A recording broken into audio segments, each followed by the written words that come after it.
Wait, we have the number right? Oh, okay, just making sure. Yes, Dark Souls 3, not Dark Souls 2. I still haven't played Dark Souls 2. But with each game not having any consistent plot between them, who cares? Let's just throw consistency out the window. And let's get started, shall we? Oh, since this is Dark Souls, do I get to reuse all my old jokes? Heck yeah! Well, to recap for all of y'all watching at home, Dark Souls games take place in the same universe, with changes throughout each installment. We got 2 world phases you need to know about, that being the Age of Fire and the Age of Darkness. And guess which one is the worst one? That's right, the Age of Dim! And even with that bad joke, there was a little bit of truth to it, as Dark Souls 3 takes place before the Age of Fire becomes the Age of Man/Darkness. So, panic time, basically. Oh my god! You are the chosen the unkindled one. It is your duty to link the flame and prolong the Age of Fire. And pay the electric bill, you freeloader. But I digress. Our story takes place many cycles after the events of Dark Souls 1 and 2. After a short cutscene talking about all I just mentioned, you drag your ashy looking self through the tutorial area and arrive at the HUD of the game. And that's where you meet the lovely Firekeeper. Pathetic. You got your ma and pa vendors, and great grandpa Lord of Cinder. Ain't he just the cutest thing? The lady in rags tells you that all those who have been brought back to Link the Fire have left without clocking out, and that she doesn't feel like paying for overtime. So if you would kindly persuade them into coming back to help Link the Fire, that would be great. And with that, you shove a hot burning coal in your mouth and start your adventure. Woo! Cut. No better place to start than the start. Lucky for us, the Firekeeper removes what little agency we had in this cruel world and sends us up to Highwall Lothric. And like any worker that gets called in on their day off, you smash your way through a myriad of annoying customers in order to get your paycheck, which brings us to the first major boss of the game, the Vort of Boreal Valley. Now, while he may look intimidating, don't worry, he's the first boss, so expect him to be a bit of a push-up. I spoke too soon. After getting him out of the way, we grab Grandma's knitting project and begin to summon those that haunt my dreams. Oh, it's ugly. Not much else happens up until the Road of Sacrifice through Farron's Keep, where we can get ourselves a nice bowl of not people soup, turn the lights down low, set the mood, light some candles, and oh yeah, die. Now with all that done, we can take a crack at the first Lord of Cinder, the Abyss Watchers, a group whose souls merged upon linking the fire, and a group who really don't understand the concept of friendly fire. I don't need friends. They disappoint me. Slap them around a few times, twice to be exact, and we can move on. Through the creps and past the never-ending PvP zone, you fight your way through a myriad of goons, only to make it to a dead end. Nothing else, just a dead end. Hey, don't touch that! Hello, Ed boy! And eventually make it all the way to... Disney World! Copyright strikes aside, this is Irithyll, and while it does look nice and ready for a major boss battle, take a quick ride through the catacombs of Carthus, the perfume department, and then eventually you'll reach the profane capital. You get to see some nice sights, explore the culture, and convince an onion to fight the giant. And about this Lord of Cinder, Yorm's story is a classic tale of treat others how you want to be treated. Although he was a good ruler, people gave him very little respect due to him being a giant. You think that would give him a bit more respect, but I digress. And after losing what he cherished most, he eventually chooses to link the flame, saving everyone. Oh, did I say saving? I meant burning the entire city to the ground. Did I do that? Due to his soul being giant and the fire being really picky about what it eats, it ended up not working. And though while I did make a joke about it earlier, Yorm is actually a very easy challenge so long as you grab the storm ruler that's behind his throne and show him the true power of nature. Water. Earth. Fire. Air. You suck! Now, Pontiff isn't really a Lord of Cinder, but hear me out. I really hate Pontiff.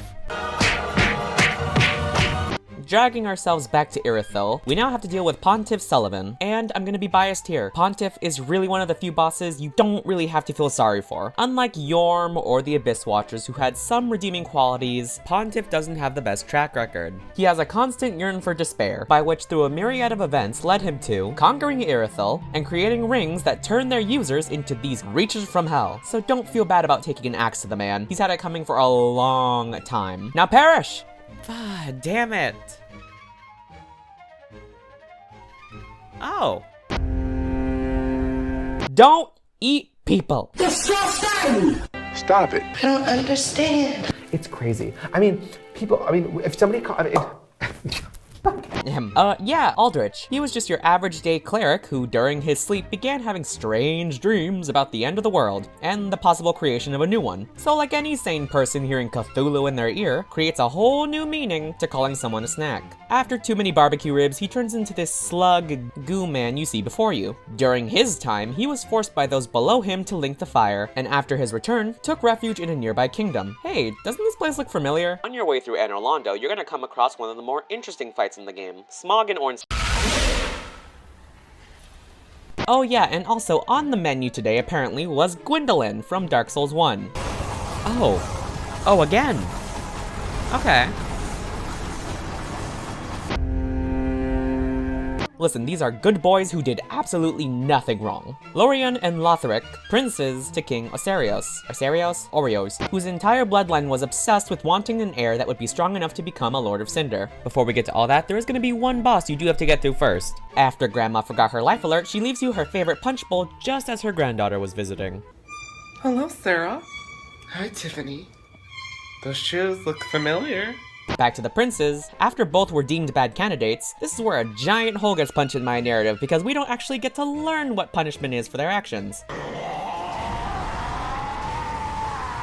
Probably something really bad. Just know that it was so bad that Lothric was destined to burn, so his brother, going for the best sibling award, decides that they should share the curse, resulting in Lorien becoming mute and losing his legs in the process. This forged a bond and their souls became one, so Lorien can't actually die without Lothric dying first. And after all that, they decide to link the— no, actually, they told the fire to get bent. You're not my real dad. Leaving good old Ashy Grandpa over here to light it instead. Damn kids not linking the fire, frickin' millennials. And with that, we have the last Lord Vessel, and it's time to hit the door. So there are like 5 endings to this pain train, and it's up to you to do what you think is best. But this is my video, so of course I'm gonna tell you what I did. So after you've gathered all 5 Lords of Cinder, you slap them onto their size-appropriate thrones, talk to the Firekeeper, she does a bit of a song and dance, and a portal to the Land of Cinder is open. Once in the asthma-inducing world of Ash, you walk around for a bit thinking about your actions, getting ready to fight the fight to end all fights. So the final boss is you. Hi, sisters! Or for a better term, you from 1 and 2, and all other lords mashed up into one. So get ready for a jack-of-all-trades fight to teach you a lesson in respecting your elders.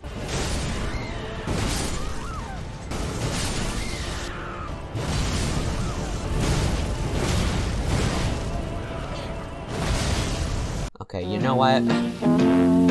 People, let me tell you about my best friend. He's a warm-hearted person who loved me till the end. People, let me tell you about my best friend. He's a one-boy cuddly toy, my up, my down, my pride and joy. People, let me tell you about him. He's so much fun. Well, now it's time to choose how this game ends. Now, while linking the fire is nice, there is a better option. To get this ending, you first gotta grab yourself a pair of Firekeeper eyes from the untended graves, then toss them over to the Firekeeper who will gladly accept them.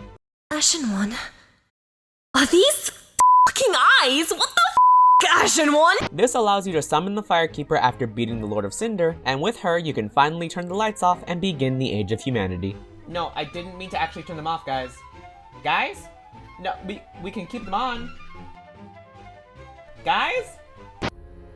How do all, it's me KT. Congrats on making it to the end of the video. If you like what you saw, then by all means feel free to share it around and sub and all that other YouTube stuff. Special shout out to ValkyrieAurora for playing the voice of the Firekeeper in this video. Links to her content in the description. My first time playing Dark Souls was streamed over on my Twitch, so if you'd like to see my face get kicked in real time, links down below. And again, thank you guys so much for watching, and I'll see you all next time. Bye bye!